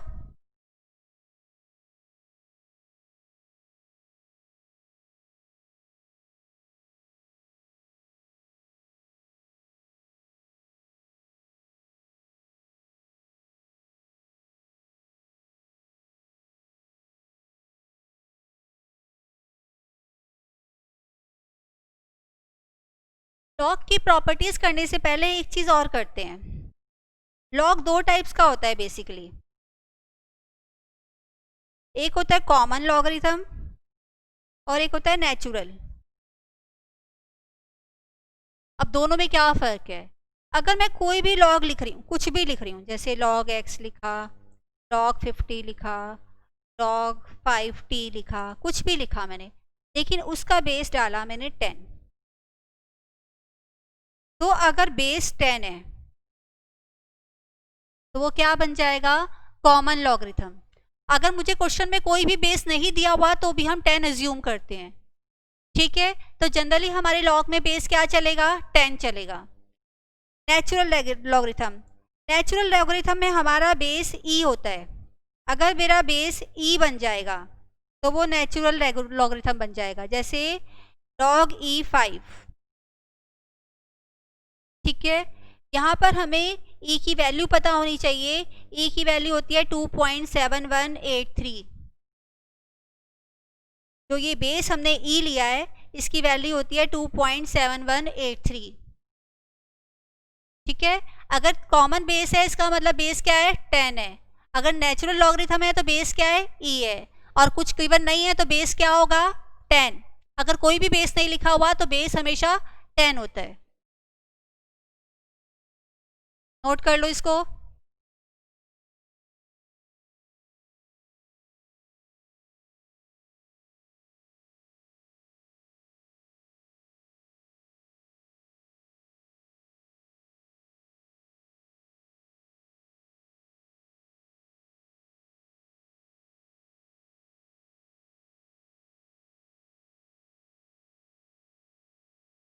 ठीक है, चलिए अब प्रॉपर्टीज करते।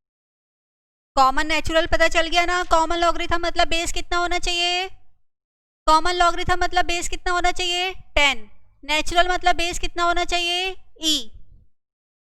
अब हम करते हैं प्रॉपर्टीज।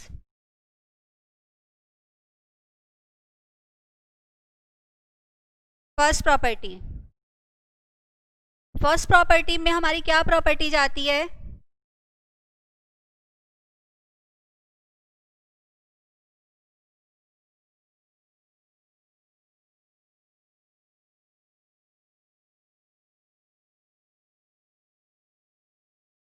फर्स्ट प्रॉपर्टी log 1 हमेशा हमारा 0 होता है। सेकंड प्रॉपर्टी कि जो बेस है और वही अगर मेरा नंबर है तो मेरा आंसर हमेशा 1 आता है। अगर ये दोनों चीज़ें सेम होंगी तो मेरा आंसर क्या आएगा, 1 आएगा। Third property log am plus log an, दोनों का बेस सेम है। ध्यान देना, दोनों का बेस सेम है, लॉग लिखा हुआ है, तो हम टर्म्स क्या होंगी, आपस में मल्टीप्लाई हो जाएंगी। बेस सेम लिखा और जो हमारे नंबर थे उनका मल्टीप्लाई कर दिया। इसी में अगर ये सेम क्वेश्चन होता लेकिन बीच में माइनस का साइन आ जाता तो हम टर्म को मल्टीप्लाई नहीं करते, डिवाइड कर देते। ठीक है, ये हमारा क्या है, बेस है। बेस सेम होना चाहिए और लॉग होना चाहिए, तभी ये आइडेंटिटी लगेगी, वरना नहीं लगेगी। नेक्स्ट प्रॉपर्टी, अगर मुझे बेस से प्रॉब्लम है, जनरली बेस से प्रॉब्लम क्यों होगी, लेकिन कई बार मुझे जो दूसरी टर्म दी हुई होती है वो इसके अपोजिट दी हुई है, ए बी की जगह बी ए दिया हुआ है, तो मैं अगर इसको इंटरचेंज करती हूँ, इन दोनों टर्म्स को अगर मैं इंटरचेंज करना चाहती हूँ तो मुझे डिवाइड में लिखना पड़ेगा और मैं आराम से कर सकती हूँ। इससे क्या हुआ, जो साथ में टर्म लिखी हुई थी वो कैंसिल हो गई और आंसर 1 आ गया, तब मैंने इसको यूज़ किया, वरना मुझे इसकी क्या फ़ायदा, मुझे बेस चेंज करने से क्या फ़ायदा मिल जाए। ठीक है, इससे हमारी कैलकुलेशन छोटी हो जाती हैं। अगर मुझे पावर दी हुई है log m raise to power n, ठीक है, नंबर की भी पावर दे दी, तो मेरा आंसर हो जाएगा, पावर आगे आ जाती है n log m। Next, log b raise to power a। अब जो मैं क्वेश्चन आगे मेरे मुझे टर्म्स दी हुई हैं उसमें b बेस नहीं है, कोई और बेस है ना, b बेस है, a बेस भी नहीं है। a बेस होता तो मैं ये प्रॉपर्टी लगा के उसको इंटरचेंज कर देती, ये बेस भी नहीं है, कोई नया ही बेस है c, मुझे c बेस चाहिए। अब c बेस कर दिया मैंने b की जगह, तो ऐसे तो हवा में कुछ नहीं कर सकते, मैथ्स में जो भी करते हैं दोनों साइड होता है, तो मैं क्या करूँगी, c बेस डाला, एक बार मैंने नंबर डाल दिया और एक बार क्या डाल दिया, बेस डाल दिया, तो इसको मैं इस तरह से भी लिख सकती हूँ और इससे मुझे जो बेस चाहिए था वो मिल गया। ठीक है, 8th,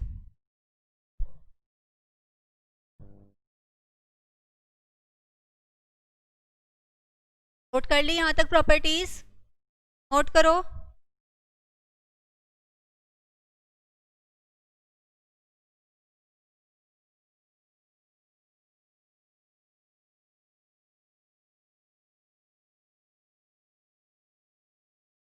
अगर मुझे दिया हो log ax is equal to log am, क्या चीज़ दिख रही है यहाँ पर, log log भी है, बेस भी सेम है, फिर भी टर्म्स इक्वल हैं। अब ये दोनों चीज़ें तो डिफरेंट थी, इसका मतलब क्या हुआ कि x और m आपस में इक्वल होंगे, तभी तो ऐसा पॉसिबल है, अदरवाइज तो था ही नहीं। ठीक है, नेक्स्ट प्रॉपर्टी,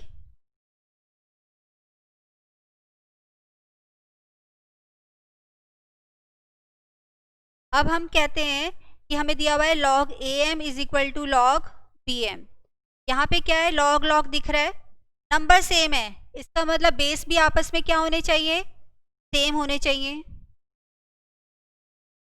अब अगर मुझे दो बेस दिए हुए हैं मल्टीप्लाई में, तो मैं क्या कर सकती हूँ, एक बेस को बाहर निकाल सकती हूँ, मैंने b को बाहर निकाल लिया, ऐसे मैं a को भी बाहर निकाल सकती थी।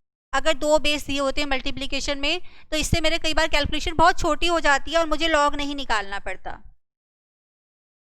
अगर मुझे क्वेश्चन दिया हुआ है log A B raise to power m raise to power n, a की पावर b है और m की रेस टू पावर n है अलग से, तो ये आइडेंटिटी होती है n बाय b, ये पावर उठाई और log a raise to power m, ये हमारा क्वेश्चन कन्वर्ट हो, ये प्रॉपर्टी बन गई जिसे हम यूज़ करते हैं। इसके साथ साथ आपको कुछ वैल्यूज़ पता होनी चाहिए कि log 10 की वैल्यू हमेशा 1 होती है।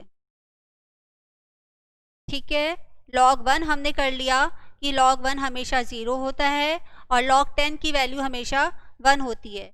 log 2 की वैल्यू, क्योंकि ये कुछ वैल्यूज़ हैं जो हमारी ज़्यादातर यूज़ होती हैं और हम इनको निकालने में टाइम वेस्ट क्यों करें, log 2 की वैल्यू 0.3010 होती है। ठीक है, सारी आइडेंटिटीज़ नोट करो, फिर इसके बेस पे हम कुछ क्वेश्चंस लेते हैं।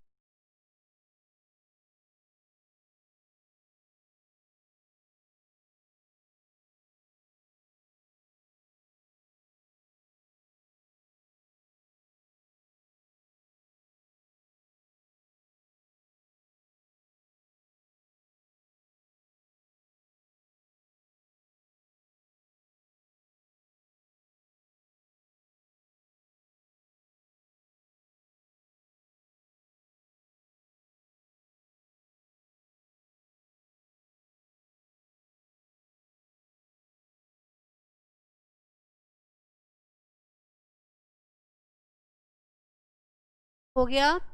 log 1 की, log 10 की और log 2 की वैल्यू भी नोट कर लो।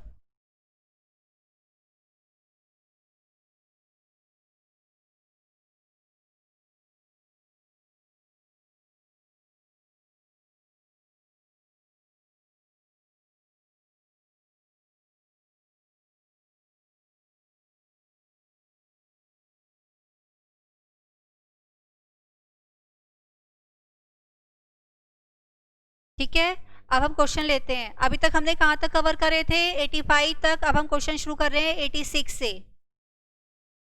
लॉग होता क्या है? Log of any number on given base is equal to its power. इसी कंसेप्ट को लेके हमें लॉग के क्वेश्चन करने हैं और आराम से सॉल्व होते जाएंगे। 86 क्वेश्चन। 86 क्वेश्चन में हमें दिया हुआ है log 6 प्लस log 5। ठीक है, बेस गिवन नहीं है तो हमें कोई प्रॉब्लम नहीं है। बेस वैसे भी अगर गिवन नहीं होता तो क्या होता है? 10, और 10 बेस जब होता है तो उसे हम क्या कहते हैं? Common logarithm. ठीक है, log 6 प्लस log 5, दो लॉग जब प्लस हो रहे होते हैं इसका मतलब क्या होता है? वो नंबर मल्टीप्लाई हो जाते हैं। तो ये क्या बन गया? log 30। ऑप्शन देखेंगे तो ऑप्शन मिलती है हमें बी। क्वेश्चन नंबर 87, हमें log 8 बेस 2 की वैल्यू निकालनी है। इसको हमने x मान लिया। अब इसमें इतने छोटे से क्वेश्चन में हम इंडेक्स log क्या यूज़ करेंगे? इसको इंडेक्स में कन्वर्ट कर लेते हैं।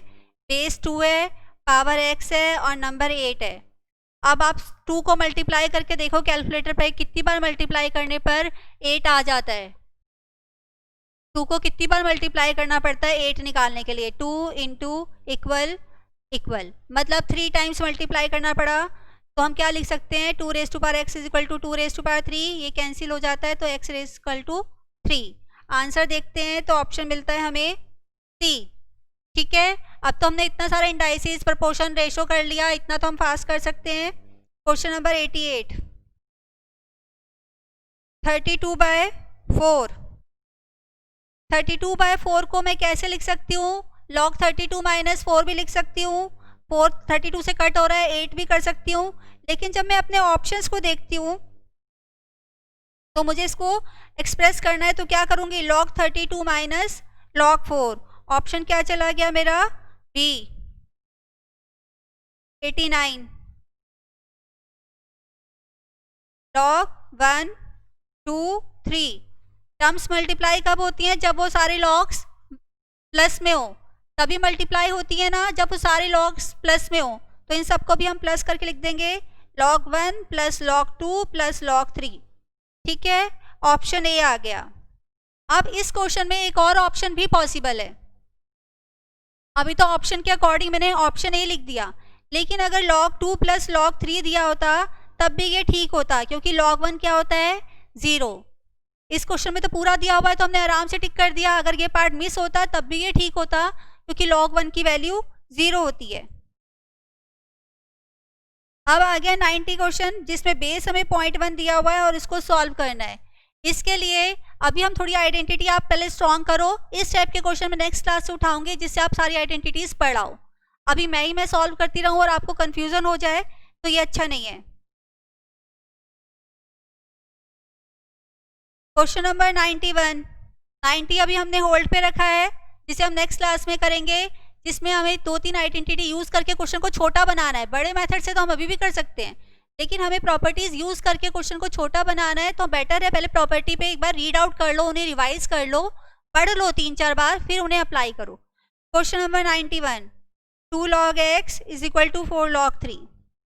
अगर मैं दो चीज़ों को इक्वल करना चाहती हूँ और उसमें आंसर में मुझे लॉग भी नहीं दिख रहा है, लॉग को कैंसिल करना चाहती हूँ, तो पहले आगे कुछ नहीं होना चाहिए था। अगर ये नहीं होता तो मैं लॉग से लॉग कैंसिल करके x की वैल्यू 3 निकाल देती। अब ये दो प्रॉब्लम है। इसके अंदर हम कौन सी आइडेंटिटी लगाएंगे? n log m अगर दिया है तो वो हमारी होती है log m raise to power n।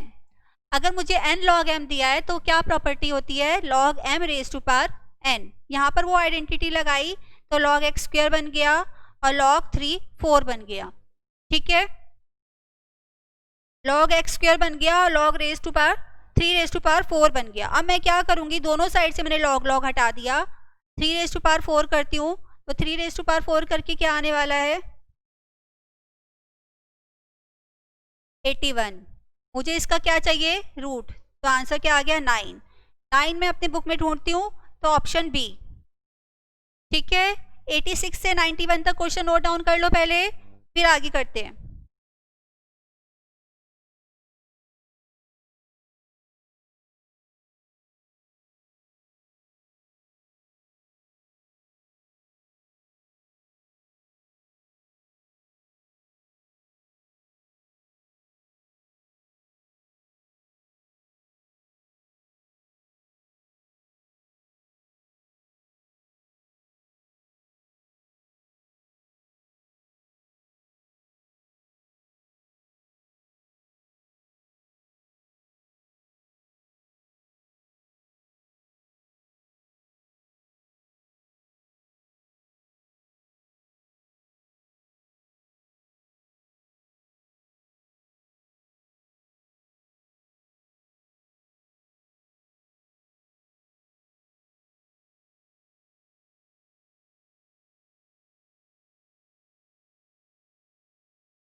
ठीक है स्टूडेंट्स, आज हमने लॉग का कंसेप्ट शुरू किया था, तो मैं बहुत ज़्यादा लॉग करवाना नहीं चाहती थी।